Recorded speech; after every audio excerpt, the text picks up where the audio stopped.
A top donor for Pete Buttigieg. I'm sorry. No, let me start that again. A top fundraiser for Pete Buttigieg was caught selling access.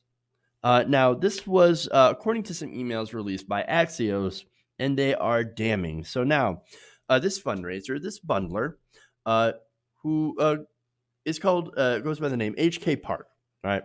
Now, HK Park is, according to Buttigieg's website, a massive fundraiser. He's raised about $25,000 for his campaign, and he was caught telling a potential donor in an email that, quote, if you want to get on the campaign's radar now, before Pete is flooded with donations after winning Iowa and New Hampshire, you can use the link below for donations. First of all, get in now before he's flooded with donations for winning Iowa and New Hampshire. The guy's in fourth. Let's be fair, though. It's a strong fourth. It's a strong fourth. Some of the polls, man, that's crazy. So now, what's more important, of course, is the get on the campaign's radar, which means you give me lots of money, and we're going to pay more attention to you. You're going to have more influence. You're going to have more access to us. So that's the problem here. It is in your face, total corruption. They're not even pretending anymore. In fact, Axios noted that Park's offer was, quote, unusually blunt, even by modern pay-to-play standards. The Intercept's Mehdi Hassan tweeted this out for the story, quote, it's pretty brazen stuff. Couldn't agree more. But that's the Pete campaign for you. Look, here's the thing. The more we find out about Pete Buttigieg, the worse he gets. First, you get your fundraisers and your wine caves, right? While taking massive donations. Then you have the flip-flop on Medicare for All, which, again, happened because you had large donors from the healthcare industry coming in and saying, ooh, turns out we're not in favor of Medicare for All. And Pete says, okay, yes, sir. Keep giving me money, and I'll go wherever you want. Medicare for All, who want it? Which will make sure that no one wants it, except for the poor and the sick and the elderly and the poor, that will be dumped onto the public system, to which then the health insurance industry will say, look at how inefficient the government healthcare is. We should get rid of it. Go back to the good old days of full private insurance. We know that's their game. That's why the public option is junk. But okay, anyway. So now you also have, again, these fundraisers, these bundlers that are telling donors to buy influence while they can. Obvious corruption is obvious, right? It's everything that's wrong with our political system. Even the donor, by the way, the prospective donor that was approached with this email was like, whoa, no, you're not supposed to say that. You're not supposed to write that down in words. No, coded language, please. In fact, let me give you the quote here from the donor who talked to Axios. He said, it's very telling and concerning that one of the campaign's major bundlers would talk like that. Yeah, well, more like talk like that in plain language, again, without using code words and, oh, no, you're going to help us with. And later on, of course, the campaign released, a flowery explanation of, oh, no, it's not about selling access. It's getting people excited about donating to Pete. Nobody's really excited about donating to Pete. Let's just say that. Now, that donor also said, or prospective donor said, what would this suggest about the way he's going to interact with Silicon Valley if the implication is pay for play? If that's the way he's operating, it's in the public interest for people to know what's being said. That's interesting. Now, if only everyone treated political donations that way, especially the prospective donors. Now, again, this guy is acting super surprised. I get it, right?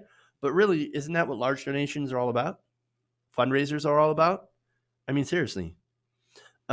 Maybe he's one of the people that might have bought into Pete and was like, I'm interested in what he has to say, policy-wise. Very unlikely, but you never know, right? Because there are actually good bundlers. There are actually good, I wouldn't say good bundlers, but people who donate with good intentions, right?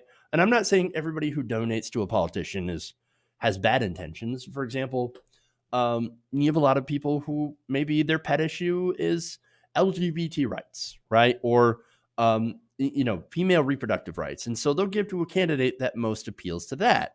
And look, for the gay community, since Pete is LGBT, he'd be the first gay president. That has a certain appeal to some bundlers, to some people, and some donors. Now, of course, you find out that Mayor Pete is actually terrible on seemingly all other issues. That kind of takes the luster off of him. But again, I understand, right? So now, but the thing is, this is how it works when it comes to money. You give a politician a large donation, and they are more likely to listen to you. You are more likely to influence them than someone who either does not donate but votes, or gives a very small donation, like $10 or $2.70 or $27 even. Right? They can't keep up to the people who can donate $2,800. So more criticism here. So now Brendan Fisher, Federal Reform Program Director at the Campaign Legal Center, told Axios that Park's email is, quote, an example of a campaign offering potential donors an opportunity to buy influence. It's rare that the public has an opportunity to see it in writing, but this is not the only campaign that's offering big donors the opportunity to get on the radar of a candidate in exchange for large contributions. Pete is, like I said, not the only one. Yes, you have Joe Biden, another example. Pretty much every other politician that takes corporate money. Whereas you have Bernie Sanders and even Elizabeth Warren that really don't do that. And so that's good. Now, Sean King, he's a Bernie Sanders supporter, full context on that.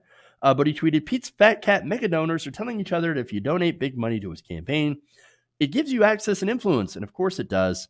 That's why they give it and why it's a problem. I couldn't agree more with that message. And it's true. It's very true. So now Ashley Feinberg, and by the way, this is the campaign had released this ridiculous explanation of this. This is Sean Savitt, who's a spokesman for Buttigieg. He said this, quote, the campaign did not see or authorize the language in the email, but it's ridiculous to interpret it as anything more than asking potential supporters who may be interested in Pete to join our campaign before caucusing and voting begins. We are proud to have more than 700,000 voters who have already donated to our campaign, and the only promise any donor will ever get from Pete is that he will use the donations to defeat Donald Trump. Right. Okay. So now, again, it's not the language that's the problem. No, the language is actually refreshingly honest. It's the entire idea. So now getting to Ashley Feinberg's tweet here about this explanation. Quote, this isn't even a good lie. It's literally right there. We can read it. How stupid do they think we are? I mean, again, we know our politicians get bribed for access and influence. We know that, right? They don't just give large, amounts of money to a politician for their health. No, they don't. Usually there's something that benefits them. And again, getting back to my point with people that give money for, specific causes, again, you have LGBT rights and other social causes.